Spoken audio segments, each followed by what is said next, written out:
Hello, everyone. On behalf of the U.S.-China Policy Foundation, I would like to thank everyone for joining us today to discuss the outlook on U.S.-China relations. As the recent news certainly shows, China's global impact is undeniable. Our panelists today will help shed light on the vital and complicated U.S.-China relationship by each focusing on different key issue areas. One of our U.S.-China Policy Foundation board members, Ambassador J. Stapleton Roy, will start us off by discussing the current dimensions of the U.S.-China relationship. Ambassador Roy is a career diplomat who served as the U.S. ambassador to China from 1991 to 1995. He also participated in the secret negotiations in 1978, leading up to U.S.-China normalization. Our next speaker will be Ambassador Craig Allen, President of the U.S.-China Business Council. Ambassador Allen's previous positions include Ambassador to Brunei, Deputy Assistant Secretary for China in the International Trade Administration, and the Senior Commercial Officer at the U.S. Embassy in Beijing. He will discuss U.S.-China trade relations. Dr. Robert Sutter, Professor of Practice of International Affairs at George Washington University's Elliott School, will discuss cross-currents in recent American pushback against China's challenges. Dr. Sutter has published over 22 books and 300 articles dealing with East Asia and the Pacific. His most recent book is The United States and Asia, Regional Dynamics and 21st Century Relations, 2nd edition. Our final speaker today will be Dr. David J. Keegan. Dr. Keegan served as Deputy Director of the American Institute in Taiwan and as Director of the Office of Taiwan Policy in the Bureau of East Asian and Pacific Affairs. He previously taught at the State Department Foreign Service Institute and now teaches classes on U.S. relations with Taiwan and China at Johns Hopkins SAIS. He will discuss Taiwan after the 2020 elections, including implications for Taiwan, China, and the U.S. Complete bios for each of our panelists can be found in your event program. You should have also received handouts that will accompany Ambassador Allen's and Dr. Sutter's remarks. After each panelist gives their remarks, we will open the floor for questions. Following the Q&A, you're invited to join us next door for a reception. I hope you enjoy the discussion. Good afternoon. I'd like to start any time when I offer remarks by quoting from the Federalist Papers. So today I thought I would quote from James Madison in Federalist 63, where he said that independently of the merits of any particular plan or measure, it is desirable on various accounts that it should appear to other nations as the offspring of a wise and honorable policy. So the four of us are going to discuss our relations with China, and at the end you can judge whether or not the various plans or measures that constitute our approach to China appear to other countries as the offspring of a wise and honorable policy. Our topic today, the outlook for U.S.-China relations, could not be more topical. Americans are properly concerned about the outlook for U.S. relations with China.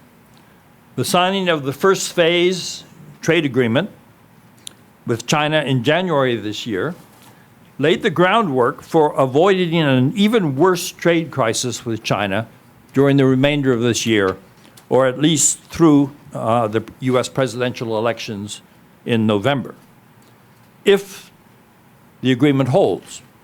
And that's something Craig can talk about in his remarks. Many believe that we are seeking to decouple our trade relationship with China and to disrupt international supply chains. The coronavirus crisis is giving us a foretaste of what it might mean to decouple international supply chains. It turns out that in order to deal with the coronavirus crisis that we think originated in China, China makes all the equipment you need in order to deal with it. But at the moment, the supply chains are not working the way they're intended to work.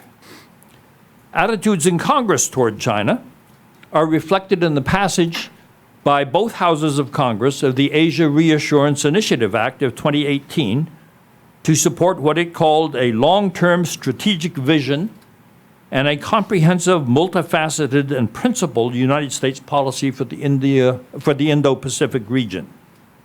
In separate legislation, the so-called BUILD Act, the U.S. Congress created a new U.S. development agency called the U.S. International Development Finance Corporation, intended to help developing countries prosper while advancing U.S. policy goals and enhancing U.S. national security interests. Now, the interesting thing about these acts is they were passed with strong bipartisan support because they were viewed as designed to contain China and to compete with China. And the bipartisan support reflected the deeply negative sentiments in Congress towards China. For these and other reasons, there are many uncertainties associated with the future of our relationship with what could be the world's largest consumer market. The consensus underpinning the U.S. policy over the last 4 decades of seeking to keep cooperation with China more dominant than the competitive aspects of the relationship has collapsed. You can't just blame what I refer to as incoherence in our approach to China at the present time on the administration, because the policy community no longer has a consensus on how we should be dealing with China. Significant segments of the policy community have defaulted to confrontation as the preferred method for limiting China's rise. At the same time, the president refuses to be bound within the policy statements of his own administration, leading some observers to conclude that the U.S. government has attitudes rather than policies. As one writer put it, the president, quote, did not veto the national security strategy. He's just operating as if it does not exist, unquote. 3 summers ago, 2 senior administration officials wrote a joint article stating bluntly, the world is not a global community, but an arena where nations, non-governmental actors, and businesses engage and compete for advantage. This view that competition rather than cooperation is the principal feature of international relations has permeated administration thinking over the past 3 years. It is also reflected in the administration's budget requests, which ask for increased military spending while cutting the State Department's budget. Policy statements on China by senior administration officials consist of a jumble of positive and negative statements without the prioritization necessary for coherence. In a speech last October, for example, Secretary Pompeo declared, and I quote, "We're finally realizing the degree to which the Chinese Communist Party is truly hostile to the United States and its values." But a few sentences later, he went on to say, quote, "We want China to be successful. We want it to have a successful economy. We want a transparent, competitive, market-driven system that is mutually beneficial for all involved. But above all, it's critical that as Americans, we engage China as it is, not as we wish it were. Every nation is sovereign. They get to lead their nation in the way they want. We respect Chinese sovereignty. They have the right to lead it." I have never heard a statement by a senior administration official in any administration so bluntly state other countries have a right to do things their own way. And yet there it is. One hears stories that the White House has directed that officials should not refer to the government of China, but only to the Communist Party of China as the ruling clique. Less than a week ago, Florida Senator Rick Scott used the term Communist China 25 times in a 10-minute speech. This illustrates the contradictions built into the administration's view of China. At one moment, confrontation with China is justified because of the hostile nature of its ruling party. And the next moment, the president is tweeting, and I quote, "One of the many great things about our just signed giant trade deal with China is that it will bring both the United States and China closer together in so many other ways. Terrific working with President Xi, a man who truly loves his country. Much more to come." So, China has a hostile party leading it, and we want better relations with it, and are making all sorts of great deals with China because of the president who loves his country. It's hard to have other countries view our approach as reflecting a fair and wise policy when we're making statements that don't seem to fit together various ways. There are many reasons why we should be concerned about China's rise. The rapid pace of China's military modernization is eroding U.S. dominance in air and naval power in the Western Pacific.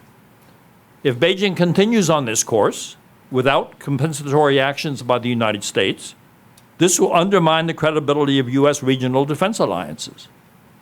Just as China must consider defense of its homeland and of China's territorial integrity to be fundamental national interests, the United States must consider preserving the credibility of its defense alliances in the Western Pacific to be a fundamental U.S. interest. So we have two potentially contradictory fundamental national interests, and the question is, do we just ignore the contradiction, or do we try to manage it? One of the few things that Chairman Mao talked about that I fully agree with is he wrote an essay about the correct management of contradictions. We Americans tend to ignore contradictions and not manage them very well. But my view is you can't deal with China if you don't manage the contradictions inherent in conflicts in our fundamental national interests. As Bob Zoellick pointed out in a recent article in the National Interest, this merits a strategic, well-resourced, and consistent response. The United States needs closer ties with allies and partners and investments in our own capabilities, unquote. This presents the United States with a critically important strategic choice. Should the policy goal be to preserve U.S. air and sea dominance in the Western Pacific, or to seek a stable and sustainable military balance between China and the United States? That's a choice. By ignoring the choice, we are by default opting for an arms race that will affect military spending throughout East Asia. This is important because China has set the goal of having military capabilities second to none by the middle of the century. That's just 30 years away. It's no longer justifying its military budgets strictly in terms of its defense needs, but rather in terms of its status as a military power. If so, an arms race has no end in sight because there's no ceiling for it. In the case of Taiwan, which again, in addition to the military competition between China and the United States, is an issue that could potentially foment conflict between China and the United States. Beijing has repeatedly made clear that it's prepared to use military force if necessary to keep Taiwan within a one-China framework. Developing military capabilities geared to this objective has indeed been a primary driver of China's military modernization. Given Taiwan's current situation of full self-governance, the only example in the world of autonomy where there is full self-governance, the United States has a strong national interest in preserving a status quo based on a one-China framework. The Trump administration has endorsed this framework, but its actions have not been fully consistent with it, increasing the risk of an inadvertent crisis, such as happened in 1995, when we misread the red lines behind China's sensitivities over the Taiwan issue. We also need to think about what's going on in China. if we look at China there are two ways to look at China. One is to see Xi Jinping as having taken all power into his own hands, being the strongest leader in China since Mao Zedong, and therefore a unitary actor, free to do what he wants. But if we look at China objectively, what we see is a fundamental struggle between the modernizing middle classes and rising party leaders who favor reform and openness policies, and the backward-looking forces that favor old-style socialism and iron rice bowls of the state-owned enterprises. These forces see the reform and openness policies as a pernicious form of peaceful evolution, which for 60 years in Chinese communist usage has meant insidious efforts to undermine socialism from within. So you see a struggle in China now between those two forces. This is key to understanding Xi Jinping's contradictory behavior. He sets out dramatically stronger reform and openness policies in his first major policy statement after becoming the General Secretary of the Chinese Communist Party in 2013, talking about letting the market be the fundamental determinant of prices and the allocation of resources. That's what capitalism is all about. Having the market, not bureaucrats, set the terms. But instead, he's trimmed his sails in terms of strengthening China's state-owned enterprises, symbols of China's socialist characteristics. And yet at the 19th Party Congress in 2017, he promoted the reformers, not the favors of state-owned enterprises. So there's a contradiction there. Why is he advocating certain policies but not implementing them, trimming his sails in terms of the policies that he doesn't advocate and which have 1/3 the productivity of the private sector, and yet promoting the reformers? The person who negotiated for China the first phase trade agreement is a reformer. And he's on the Politburo because he was put there by Xi Jinping. And the proponent of the Guangzhou model in the South, Wang Yang, is the fourth-ranking position in the standing committee of the Chinese Politburo. And this is because of Xi's action in promoting him. So what's going on? At the moment, there's no question that President Xi's top priorities are to consolidate Communist Party power in China, to avoid becoming China's Gorbachev, and to fend off being branded as a capitalist roader, the label that was attached to Deng Xiaoping during the Cultural Revolution. Like any skilled political leader, Xi Jinping has to adjust his approach to ensure his survival. But we are interpreting the flexibility that politicians need in order to survive with conviction. And it's clear from his actions that there's a contradiction there that he has to manage. U.S.-China policy is blind to these considerations. In other words, obviously there are strong forces in China that favor reform and openness, and yet we are acting as though they don't exist and that our policies don't have to be shaped in ways that offer them something in terms of the relationship between China and the United States. If Washington assumes that a stronger China, regardless of its character, will pose an existential threat to the United States, and that's the language that we often hear here in Washington, then we should favor the troglodyte socialist forces as the elements most likely to slow China's economic growth. But this would put us in opposition to the more modern and market-oriented forces in China created by China's successful reform and openness policies.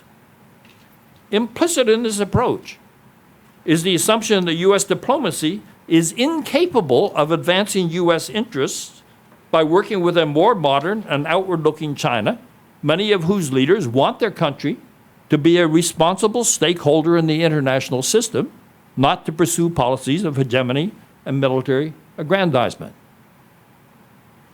So we obviously have a lot of issues that we have to deal with in terms of how we deal with China, and our panel today will be looking at these issues in more detail. I thought I'd just stimulate your thinking a little bit by laying out a few contradictions that have to be addressed. Greg, over to you. Remind me never to speak after him. Thank you. Dr. Wong, Ernestine, a great pleasure to be here and a great honor. And David, Stape, and Bob, wonderful to be up here with you. What an honor and a thrill for me. I used to work for Ambassador Roy many years ago and have benefited from that ever since. So what I'd like to do today is to start out with just a little bit of real long-term big picture, then take a look at a snapshot, and I would ask you to refer to some of our materials here when I do that, and then take a look at the prospects for what I am looking forward to in 2020. But so in terms of the long view, let me just note that U.S.-China economic and trade relations has always been controversial and probably always will be controversial. And could find no better evidence for that than when Sam Adams and a number of possibly sober compatriots in Boston unloaded many millions of dollars worth of tea into the Boston Harbor in 1774, starting off our revolution. And that was a trade issue with China. Similarly, many Americans don't know that the first, if you will, Americans went to California for the pelt there after we had exported all of our beaver and other pelt to China. It was as a result of China trade that we Anglo-Saxons settled California. Similarly, Hawaii was settled by the first Americans as a result of sandalwood exports to China. So China trade has been at the core, really, of our American experience from the very beginning, and it is no surprise that it remains controversial and important today. It's a very large subject. As many as 2.4 million Americans work on U.S.-China trade and investment. I would say 1 million on exports, roughly. That number is probably going down a little bit. About 1 million on imports, so wholesaling, retailing, and about 400,000 in Chinese invested companies in the United States. So total trade in 2017, when we peaked, was at about 700 billion. But in the meantime, that trade has declined, and U.S. exports have declined about 19%. And here I would ask you to refer to the handout that we gave. And I guess I'll start at the bottom of this handout. The top and the bottom describe or show on a state-by-state basis exports from the United States to China. At the bottom from 2017 to 2018. And you'll see that as a result, in large part due to the trade war, U.S. exports in 2018 declined 7.8%.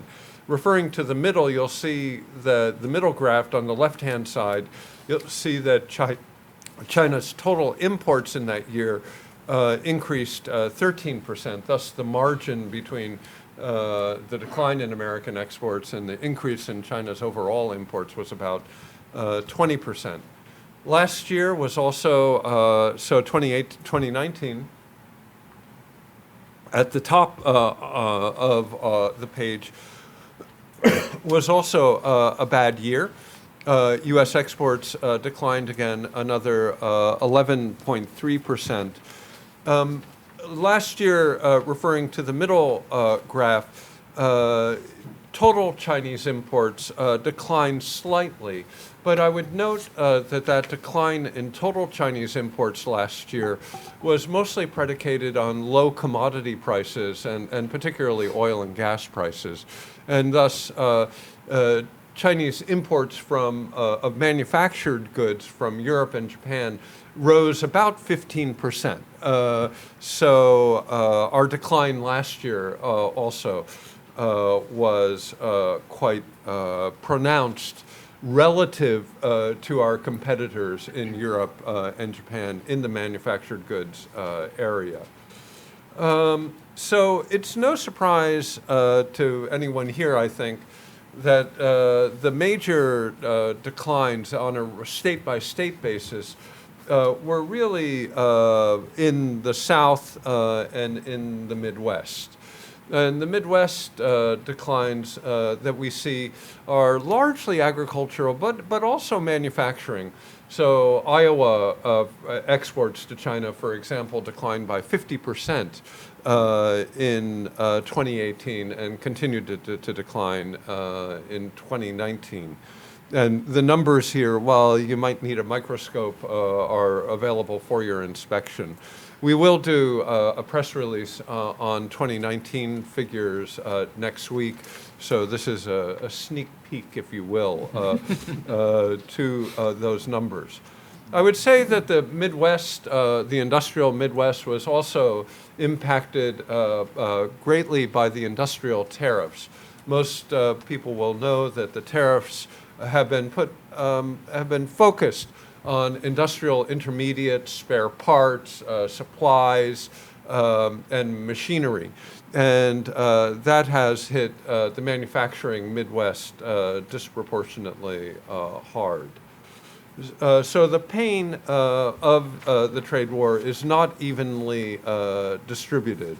The Midwest and the South were hurt in both 2018 and 2019. Looking at the 2019 figures, as you could see on the data provided, California and Texas were also hit.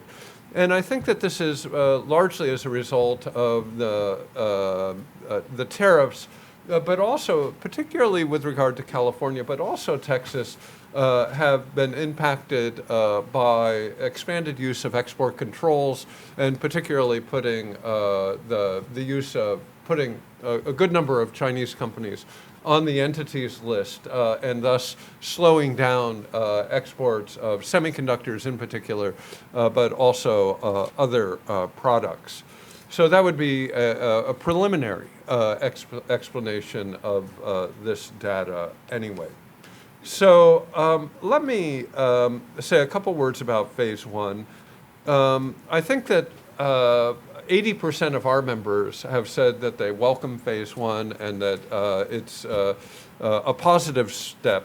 I think that those 80%, the 20% who would be more cautious about the agreement are mostly in the manufacturing sector. Manufacturers are unhappy that tariffs remain in place even after the phase one without a clear pathway to getting rid of those tariffs. Nonetheless, as I suggested, most of the great bulk of our members feel that phase one is positive. I would also note that only 19% of our members thought that the benefits were worth the cost. So there's a great deal of skepticism about that the costs were very high. And I think that the data presented for 2018 and 2019 partially reflect those costs. Let me spend a minute talking about investment. Investment numbers are much more difficult to estimate with precision, as the U.S. government has no mandate to record either inbound or outbound investment. But a educated guess would be that there is about $1 trillion US of American investment in China, and about $100 billion US of Chinese investment in the United States. Of course, that's only foreign direct investment. The total investment portfolios, if you included portfolio investments, would be many times larger than that. But I would note that Chinese investment in the United States has dropped off a cliff. The numbers suggest about a 83% decline in Chinese investment in the United States from 2017 to 2019. My best guess is that U.S. investment to China continues to increase, but at a much slower pace than previously. Now, the Trump administration's, if you will, trade disputes with China is not really a Trump administration thing at all. It way predates the administration. But I would say that the Trump administration more confrontational attitude here reflects real changes taking place in China's internal economic decision-making process that became especially apparent after the great financial crisis in 2009. And the moment that I would kind of pin as a pivot point there was when Wang Qishan said to Hank Paulson, "Hank, we used to look at you as our teacher, and now we realize that we have nothing left to learn." And I think it was really at that stage that China's real efforts to converge with WTO and converge with global standards began to change. And so the Trump administration's views, the Trump administration's more confrontational policies reflect a divergence from global norms rather than the continued convergence with global norms that I think that we can accurately say we saw before 2009. So the Trump administration's change in policy also reflects an emphasis really on bilateral and unilateral action as opposed to multilateral and plurilateral. And thus he chose the 301 action as opposed to taking under domestic American law rather than prosecuting our case in the WTO or with the support of APEC and other partners. So I would say that the prospects for phase two are very unclear. While the president has noted that he is willing to go to Beijing to begin negotiations on phase two, I think that it's fair to say that the Chinese are in no rush and that the residual questions of subsidies, of technology policy, and state-owned enterprises, as well as cyber, are much more core to the Communist Party and the government's role within Chinese society, and that therefore they are more difficult to grapple with on a bilateral basis, perhaps suggesting that a more multilateral and a plurilateral approach might be more effective in phase two than in phase one. Now, I'd like to take my couple of remaining minutes and talk a little bit about technology policy. As I mentioned, phase two concerns technology policy as well as subsidies and SOEs, and all of those issues are integrated. They are complementary issues. And there's, especially since the publication of the Made in China 2025 plan 3 or 4 years ago to expand Chinese technology investments and indeed setting targets on Chinese technology as a part of the global market and domestic markets. I think that there's been a dramatic sea change in approach, both in the United States and I would argue in Europe and Japan, Korea, and elsewhere. And one could argue that the technology debate is really more fundamental, more important than the trade debate, as this will shape the future of the global innovation ecosystem. And I would say that there are three things that the U.S. government is doing to try to address the Made in China 2025 challenge. And generally speaking, they would be a dramatic expansion of U.S. export control regime. Secondly, greater investment controls through CFIUS and FIRMA. And third, much more vigorous criminal and other enforcement actions in academia and in the corporate world to counter what is perceived to be as a upsurge in Chinese espionage and technology transfer policies. So just a couple words on all of these. Firstly, I think that the general policy framework has been shaped by Made in China 2025, which I think most people would agree, and indeed even in Beijing, is WTO illegal in many areas. So the Department of Commerce has been vigorous in rolling out new policies, emerging technologies and foundational technologies, and also using the entities list and the existing policies in a much more expansive manner. And I think putting Huawei on the entities list in May of last year was really a signal moment in that quite more aggressive use of this law.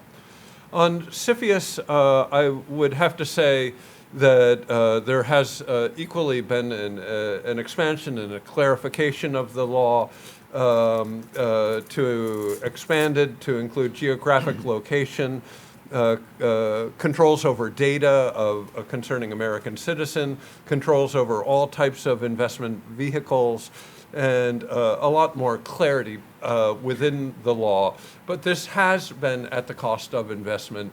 And I think that we should recognize that in many localities around the United States, foreign direct investment from anywhere, creating jobs from anywhere, is very welcome. So there is a cost that we pay for this.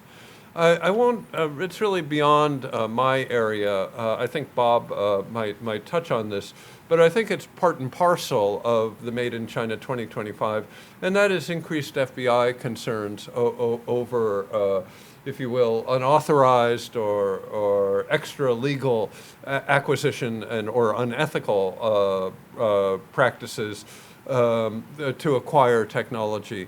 But those had been covered, they were touched upon in the Phase 1 agreement, and they had been negotiated with some degree of success during the Obama administration, and more work needs to be done on the cyber side as well. So I think that the Phase 1 agreement was a good step forward. It remains to be seen how stable the agreement is and whether or not American companies will really be able to reap the benefits of that agreement.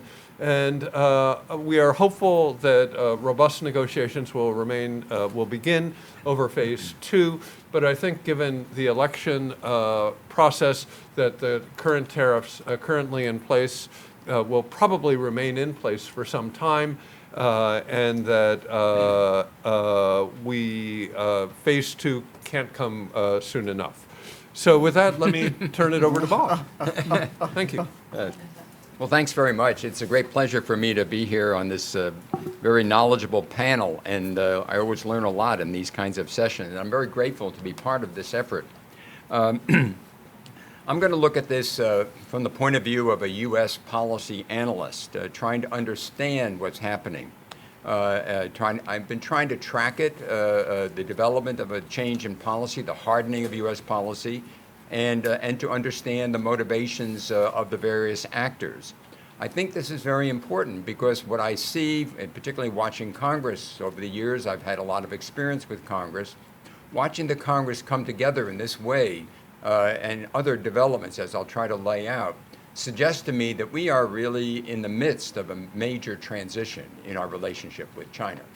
And so I want to try to understand that. I mean, it's very complicated. We have a very confusing president, but I think we can understand it, and we should, and then try to figure out what we want to do respectively. This is myopic. I'm looking at the U.S. side. and I'm looking at it heavily inside the Beltway. But inside the Beltway is where this thing came from.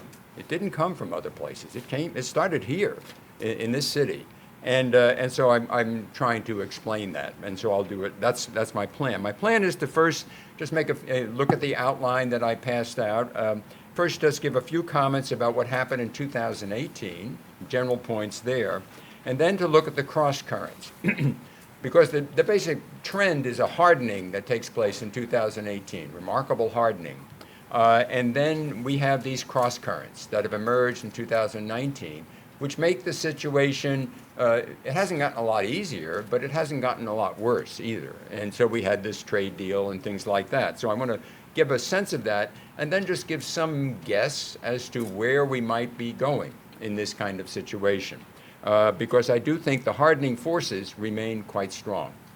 And keep in mind, in my judgment, a lot of these sentiment in the Congress is held by people who are very well-balanced individuals.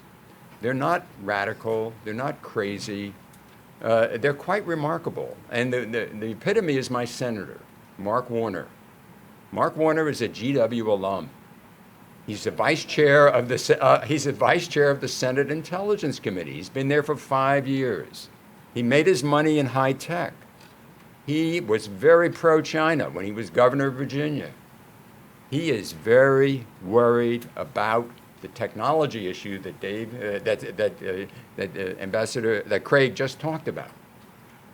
Now, if he's very worried, and why is he worried? He says, because I've had all these intelligence briefings. That's why I'm worried.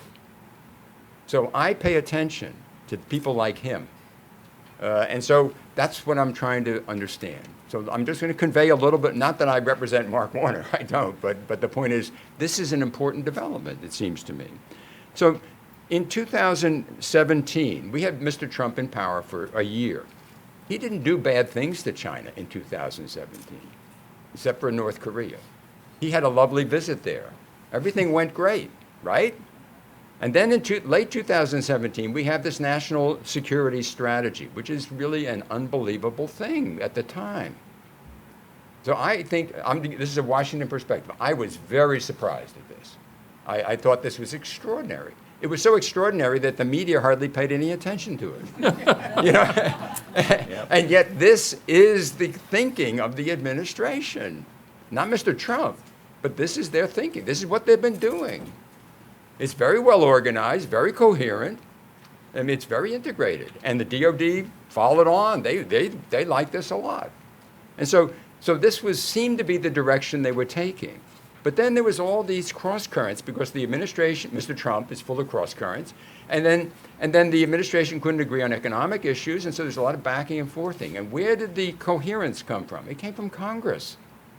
The National Defense Authorization Act of August of 2018 passed with all these provisions about China with a demand that the government have a whole-of-government effort against Chinese challenges.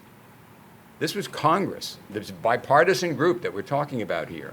And a lot of them aren't crazy and that did this sort of thing. And so I said, wow, we're in the midst of a big change here. And so I knew I wanted to track this if I could. So Congress certainly led this, and concurrent comes the Donald Trump tariffs come concurrent with this, and the investment restrictions and the export controls, and then major initiatives at the FBI was mentioned here, and they were very outspoken throughout 2018. And then sharp attacks on Belt and Road Initiative, expansion of the South China Sea, Huawei, Taiwan pressures. The Pacific Islands gets a lot of attention. And the substantial improvement begins in relations with Taiwan that Ambassador Roy talked about. It's a very important development. It's ongoing, and Dave's going to fill us in on that. And so this went on throughout 2018 with different initiatives. And then we had these trade negotiations beginning. End of 2018. And with that, the executive branch people didn't speak as much on this issue. They were quieter. The trade matters went back and forth, but basically I see here sort of moderating trends, and that's what I try to tick off at the bottom of the handout on the first page.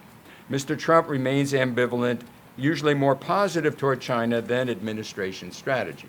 I have one speech that he made that he followed administrative strategy. That was at the United Nations in September, I believe, of that time. Otherwise, he's just not in, he doesn't speak that way.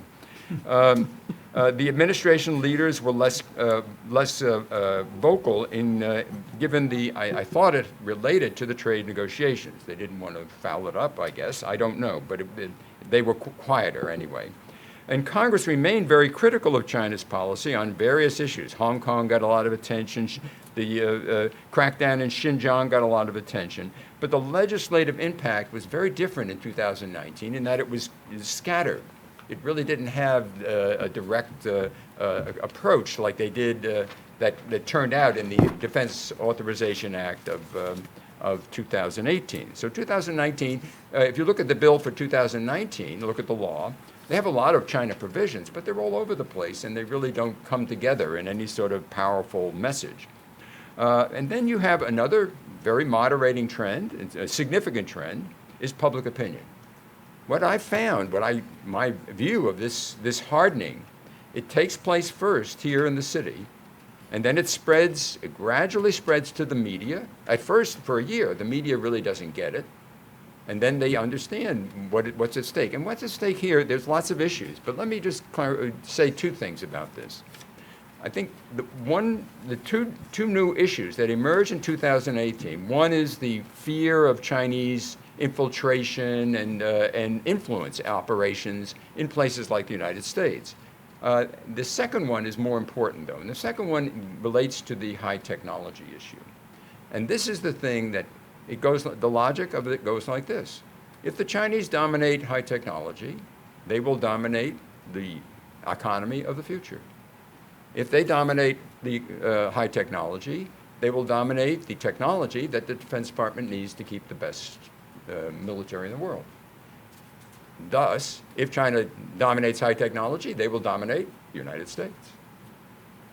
It's that kind of thinking that I think is quite important, and that's which I think Senator Warner is worried about. And so this makes it have more traction, it seems to me. In any event, another moderating trend here, or something that limits the scope of this and puts it in perspective, perhaps, is that if you look at what the election campaign of 2019 and 2020, what you find is that the candidates are really not saying very much about China. And the other thing is the reporters aren't really asking them very much about China. China doesn't matter that much.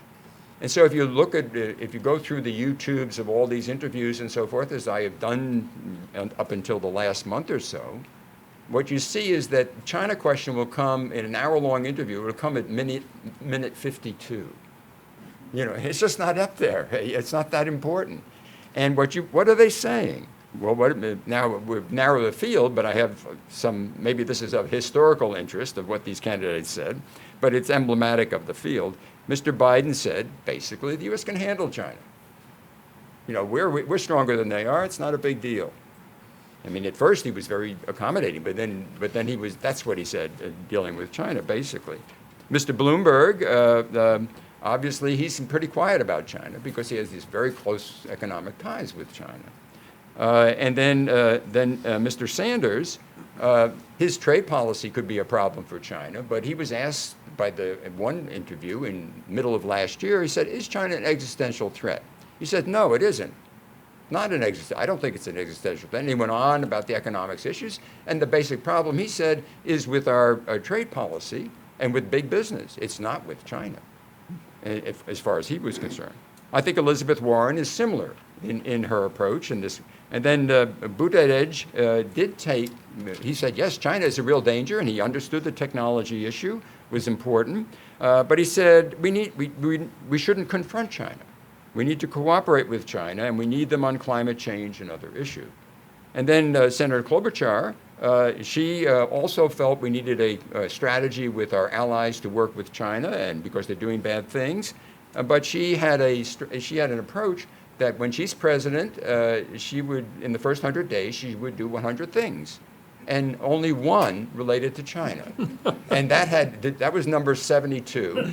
And that had to do with steel dumping. So it's not a big deal with the candidates. And it's not a big deal with the reporters that are working with the candidates, it seems to me. So all of this would suggest that it's going to calm down. And it may do that. And public opinion is that way too. But you have the other side, the hardening.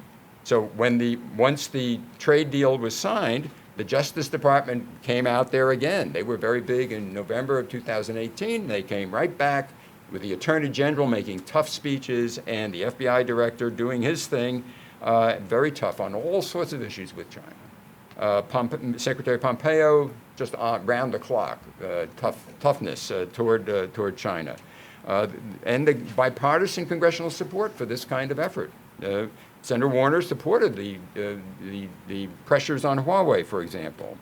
And the U.S. media is now much more aware what is at stake, and they often will reflect that. It's not just focusing on Mr. Trump's antics. In addition, key elements in Mr. Trump's political base support tough measures against China. These are the businesses and the workers who feel they have been grossly disadvantaged by China and that the elites didn't do anything about it in the United States. In addition, you have the Christian fundamentals. They don't like China very much. And you have all these people in the United States that don't like foreigners. And China is a big target for them. A final point here, which I think is very important, but I don't have time to go into, is this wave of disclosures of all these things that the Chinese have been doing in the United States and abroad that undermine American interest in a variety of ways that we didn't pay much attention to before. These are unconventional in many cases, but they're ongoing and they're quite significant in the minds of the people that are writing these reports and doing these disclosures. In the United States, a whole bunch of think tanks are involved in this. And some of them are critical of China. They have been for a long time. Many of them aren't. The Center for American Progress has some very good work on this. Detailed what the Chinese are doing to change the world order against U.S. interest. This John Podesta is associated with this place. He's a very democratic Democrat. And so this is just emblematic of what we're seeing. And I have a whole list of things that they've been doing, but I don't have time to go into it. So in conclusion, just giving an outlook of the situation, I say, right for now, obviously China's taking a low profile and dealing with the Trump government. And I think the virus is going to make them continue that way up through the election. President Trump is a clear variable. And as I indicated, the Democratic candidates don't seem to be too tough. They don't seem to be of that tough side. So Trump or the Democrat could move to try to moderate U.S. policy toward China. That's certainly plausible. I think it's hard to do. I think this is hard to do because of all these hardening factors that I've mentioned. And now, on the other hand, you could continue this hard line, and I think we will continue a hard approach for now, but it may not be sustainable. And so the cost that Craig underscored could be something that would lead to more moderation later on. But for now, I think the hardness is going to continue. Thank you. Okay. Thank you, everybody. Thank you, Dr. Wong, Ernestine. And I'd like to thank my three teachers up here on the panel. I haven't taken notes, but I've remembered every word. I'm going to talk about the Taiwan election and what I think it means for U.S. interests. I'm going to start with my personal headline from the election, one that I think too many of us have overlooked. I'll summarize the election results briefly, talk about why the election came out the way it did, and then turn to what it might mean for the future. As Ambassador Roy made clear, Taiwan remains a major factor in U.S.-China relations and one of the most difficult to deal with. Now, there are a couple of minor anomalies in the election results, but I'm going to resist as hard as I can the temptation to dive into the weeds of that inside baseball and drag you with me. So let me start with the underappreciated headline. I was fortunate enough to go with a group of students from SAIS and another faculty member to Taiwan. Got there about 6 days before the election, spent the week talking to people, watching the parties, watching the activities. We watched the election itself and the day after. The 2 days before the election, we watched the rally for both presidential candidates. KMT Han Kuo-yu rally the night 2 days before the election, and for the incumbent president Tsai Ing-wen the day before the election. We, on election day, went to an elementary school in Taipei and watched voters come in and vote in that precinct in those elementary school classrooms.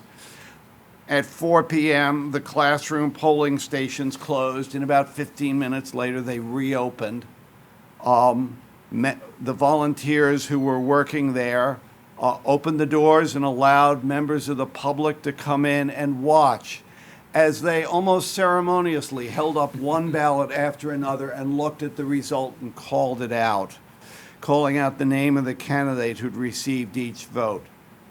And all of this happened in what I would consider a very matter-of-fact, very serious, and yet somehow quietly celebratory way. I had the sense that I was witnessing the highest sacrament of democracy and democratic transparency being conducted with a consciousness of its significance. I hate to say this as a political observer, as an academic, but yes, I was awestruck. And so my headline, regardless of anything else that came out of that election, I think it was an unqualified victory for Taiwan and for Taiwan democracy. And that leads me to a line that I offer with a consciousness it may not meet universal acceptance. Taiwan in 2000 is not the Taiwan of 1972 or 1978 or 1982, the dates of the three communiques. It's not that KMT dictatorship, however it evolved. It's a very different, very democratic place, and in some way, U.S. policy must acknowledge that success as it goes forward. So the facts of the election in just a line or two. President Tsai Ing-wen of the Democratic Progressive Party defeated Kaohsiung Mayor Han Kuo-yu of the Nationalist Party 57 to 38.6%. The DPP retained a majority in the Taiwan legislature, winning 61 out of 113 seats. There were a whole bunch of little minor changes in there, but I'm not going there. So why did Tsai Ing-wen win?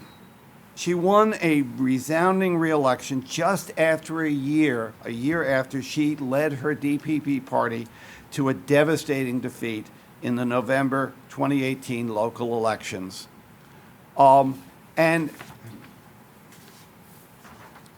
she was forced to resign as party chair. The 2018 election was seen as a repudiation of Tsai's advocacy of reforms in pension, labor laws, and LGBT rights, and her effort to reclaim KMT assets.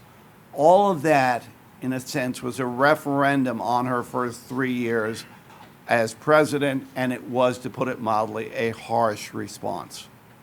Following that 2018 election defeat, three events, in my judgment, combined to reverse Tsai and the DPP's fortunes. On January 2nd, 2019, Xi Jinping, in a public statement, reasserted Beijing's right to unify Taiwan with the mainland on the basis of the 1992 consensus, which Xi insisted embodies Beijing's one country, two systems approach.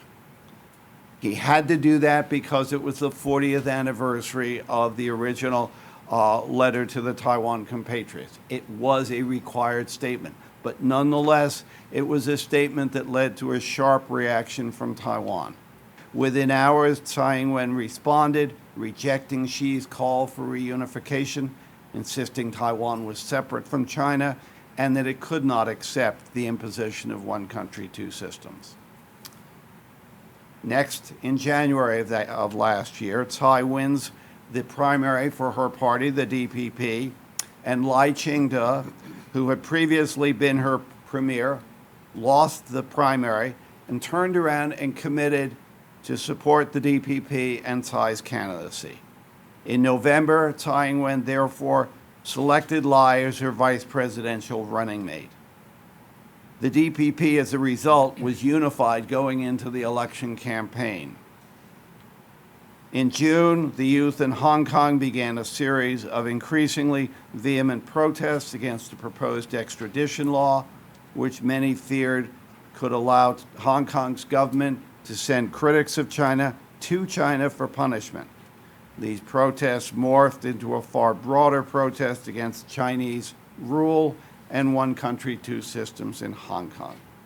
Tsai seized on Xi Jinping's January 2nd statement and the Hong Kong protests to persuade Taiwan voters that Xi could best protect Taiwan's independent identity, its pluralistic historic past, and its increasingly strong Asian regional identity.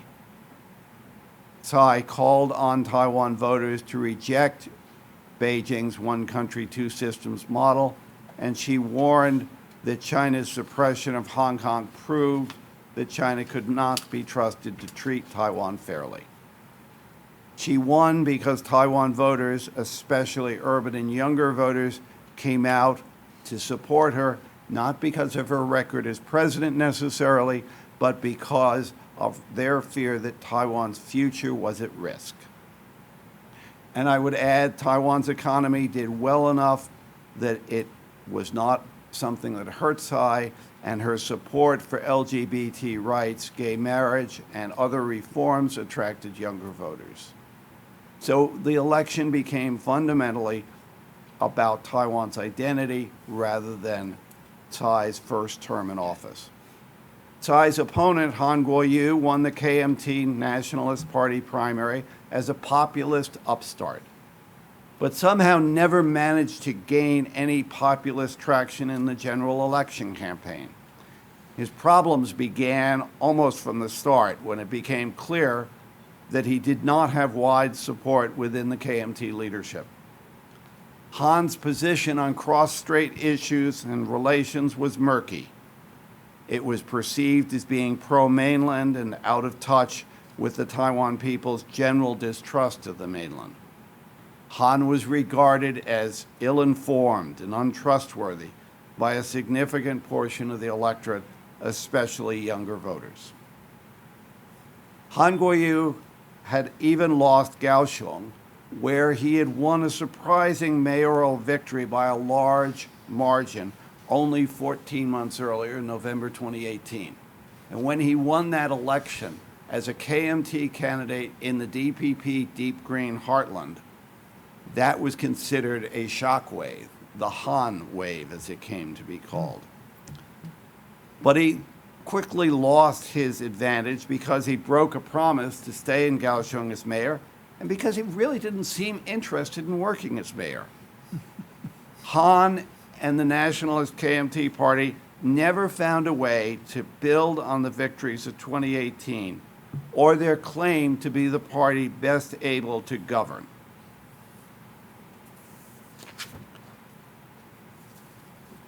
If that explains what happened and why it happened, what might be coming next? Re-elected President Tsai Ing-wen has already hinted she plans to continue her efforts to reform Taiwan's economy, to make it more competitive, although there's thus far been few specifics beyond her commitment to expand the new southbound policy she initiated in her first term. She will also likely continue to move forward on social reforms, seeking to build and control a progressive coalition among the Green and almost Green parties that won proportional seats in the general election. Tsai's inaugural address, and here I go into prediction mode, may closely parallel her first term inaugural address. Many remember her calculated comments on cross-strait relations, but few remember that that topic was buried toward the end of her speech, after she had laid out her program for domestic reform and for diversifying Taiwan's international economic relations. I expect that in cross-strait relations, Tsai will continue to signal, as she did in 2016, that she is open to contact with Beijing without making any concessions on one country, two systems or the 92 consensus. Any concessions on either of those topics would alienate her political base, the Green base. It would alienate much of Taiwan and would essentially concede to Beijing's demands before the meeting began. She will continue to emphasize that her authority is based on her constitutional role as President of the Republic of China. She will, as she told international reporters the evening of her election, seek to have the international community see Taiwan as a partner, not as an issue. For the KMT, this is the second successive presidential election in which it has appeared completely fragmented and disorganized, nominating a candidate out of sync with the party leadership and widely considered embarrassing. The party also faces accusations from within that it is ignoring its younger generation of leaders. The KMT has acknowledged it needs to reflect on its failings, but can it take the steps that many think are required, such as establishing a less centralized and less authoritarian party structure, like moving younger leaders into leadership positions, or like finding a cross-strait policy generally acceptable to the people of Taiwan? The jury is out, and let's be patient. I think it's going to be a while. But there is one outcome of this election, regardless of what it means for any of the parties. And I know things go up and down in Taiwan. Anyone who predicts what's going to happen in Taiwan next week has got more courage than I do. But nonetheless, the election, I think, does confirm a trend that has been growing more clear in Taiwan for 20 years.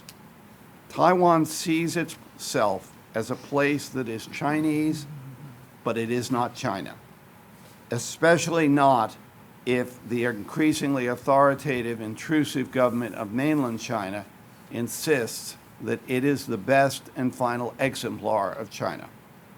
People on Taiwan see themselves as Taiwanese, not Chinese.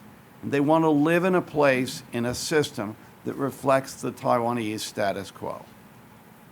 So that brings us round to Beijing.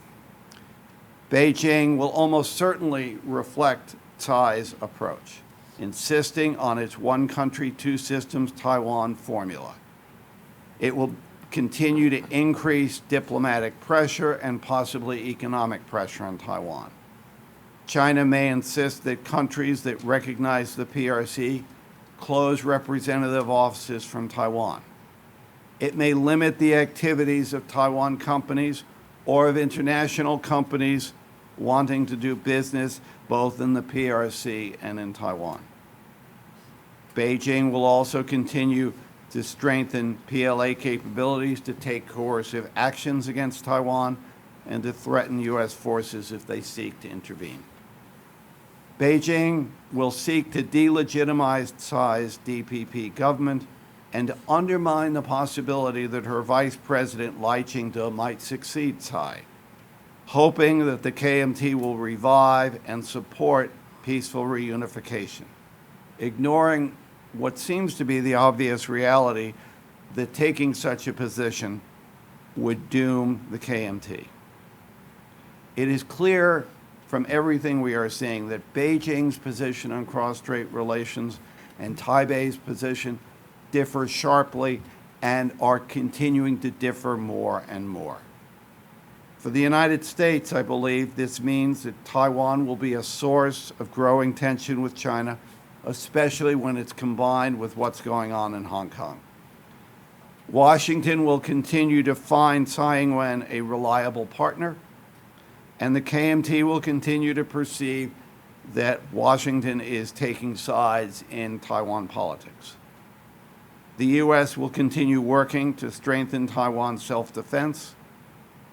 It will be able to hold up Taiwan as an example of Taiwan, of democracy in Asia, and a counter to Chinese authoritarianism.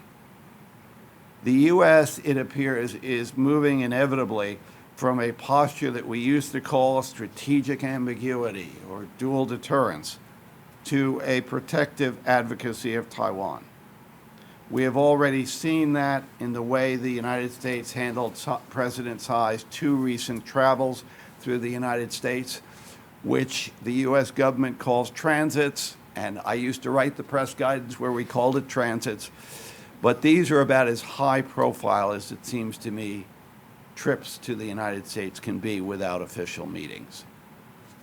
We have already seen in the State Department strident criticism of Beijing for buying diplomatic allies from Taiwan, and I ask when we read that strident criticism that we ignore the incongruity of our doing that 40 years after we broke diplomatic relations with the Republic of China and Taiwan.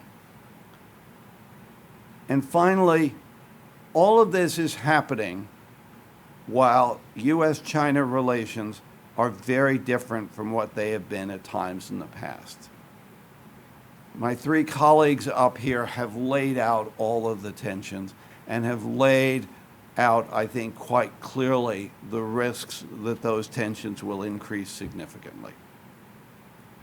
In the past, the United States and U.S.-China relations have often been able to serve as something of a brake on cross-strait tensions. We've been able to put our finger on one side or the other of the scale to restore balance and discourage confrontation.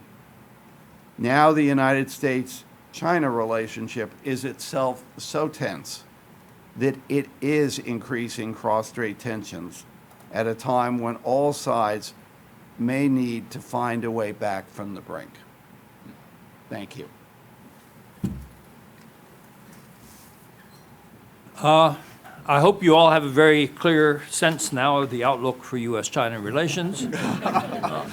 We don't have as much time as I hoped for questions, but we do have enough time for a few, and I would ask that you identify yourself and keep your questions short if possible.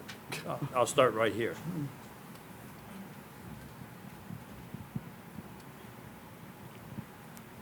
Chris McRae, Norman McRae Foundation. I'd like to start in a slightly different place than all 4 of you, which is the 500 million under 30 Chinese youth and what they might have wanted and whether maybe what they wanted with technology and sort of transformation, because there were 5 million startups in the year 2017. This, you know, the whole sort of undercurrent of what youth wanted to do with technology, with big data, which I don't actually find dissimilar between China and South Korea and Japan. I've done a lot of interviewing of all 3 of those. And so the question is that their interests are maybe to do with health, to do with going green, to do with education, to do with family development. Because after all, China's mass population is still only 1/3 of the wealth of Americans. Are we missing that opportunity that maybe the technology could be used positively there, and maybe that's also what youth want all over the world? And is there something there that we're missing because we're just looking at war games and other things which really don't represent the future of youth and sustainability goals? I'll give a very quick answer. And youth in China is very important in terms of China's economy and its technological future. They have very little influence on the political side, so that they want essentially to maximize the ability of China to use technology to modernize itself. And they're playing an important role in that. But this does not translate into political power in order to influence how China handles those issues. Quickly. Sir.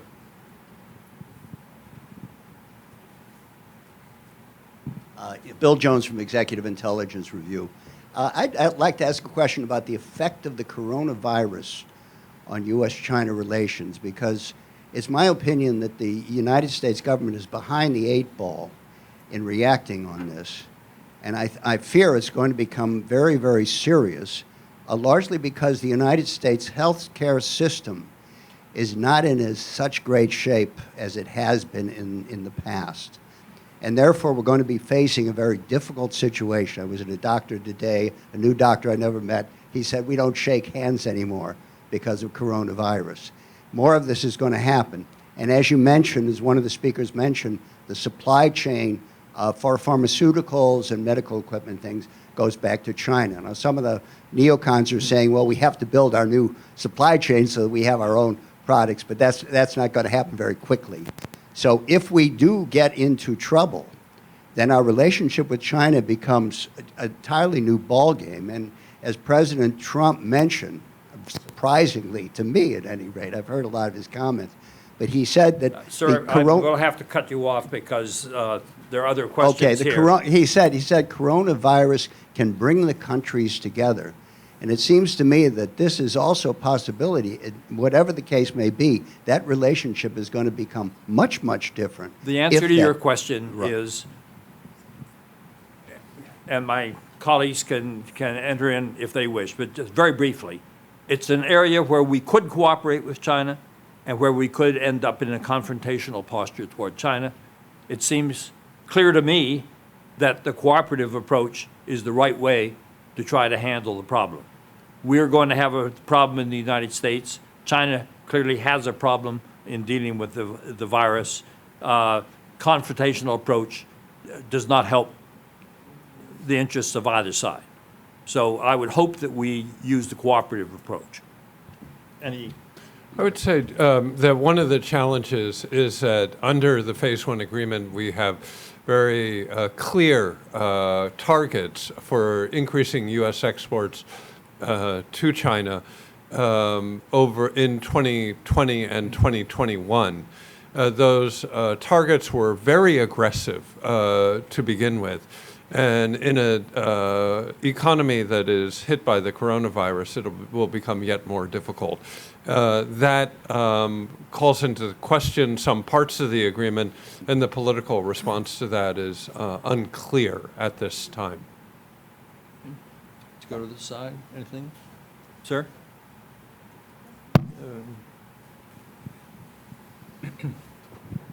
Thank you, Dong Hui Yu with China, the Real News Agency of Hong Kong. And a follow-up question on coronavirus. I'm not asking about the right approach to deal with this outbreak. I'm asking about the implication of this epidemic for the U.S.-China, big power competitions, because considering the situation right now, the outbreak seems to be contained in China, while the outbreak is just at the beginning stage globally. So with the evolution of this outbreak, what would be the implication for the U.S.-China big power relations? Bob, you want to try it? I think Ambassador Roy answered that question already. We don't know. It could go either way. Could be harder. Could be more cooperative. We don't know. And I think we're just in an uncertain situation right now. The only point I would add is the pandemic has the potential to have a major impact on economic performance in the short term, but all politics is short term in a way. It's possible this could influence the outcome of the American elections. So that how it plays out could have an impact on the great power relationship, depending on how each side assesses whether they have been damaged more in terms of their intrinsic economic strength than the other side has been. So that will affect attitudes, but we can't predict because we don't know how badly. We don't know whether China's out of the crisis yet. We certainly don't think that we're out of the crisis yet. So we'll have to wait and see. One last question. Yes, ma'am. Thank you. I have a question for... Could you identify yourself? I'm a visiting scholar at George Washington University. I'm from China. I would like to ask Ambassador Roy or the Dr. Sutter a question. It's obviously China's role in the world is growing and getting more and more important. So in this context, how do you evaluate China's ideology's role in the world? Is it more and more? Is it also more and more appealing to the world? Thank you. Bob? Well, I'm worried about China's in this regard. I think China is trying to. Several of the think tank reports and other reports that I talked about that come from the United States and from Australia and Europe and so forth talk about China changing international norms. And China is in a position to do that. China is more powerful within the United Nations. China is the main contributor to the United Nations these days because the U.S. is withholding its contributions, and so they have a lot of influence there. And so my sense is that this is this is part of the competition for norms. And if you want to call that ideology, I'm not sure that's what you meant by ideology, but I think that's what's happening. And the Chinese are working to undermine Western norms that they feel that are in their way as they expand their influence. And I think they're trying to get people to agree with their norms. And I think there's considerable evidence, there's a lot of evidence of how they're trying to work against the U.S. norms being imposed on countries like China. There's plenty of evidence for that. And there's a good deal of evidence that shows the Chinese moving to change international norms. I would just briefly add to that. I don't think the Chinese model is exportable any more than the Singapore model is exportable. You need the combination. The Chinese model has worked thus far in part because they introduced the competitive factors of the market, and China has a high respect for education. It has a highly educated workforce, and essentially those ingredients work in what I would call the Confucian influenced societies that have that work ethic. It doesn't work in countries that don't have that work ethic. I think China's problem is going to be that they've modernized their society to a significant degree. Chinese now have much more exposure to the outside world, and they have modernized their economy by introducing market forces. They have not modernized the political system. I think the contradiction between trying to maintain the thought control that the system requires in a country that is modernized in terms of their political attitudes and their economic performance requirements is going to be the biggest problem that China's leaders will face. And I think it's being mismanaged at the present time. Thank you for coming.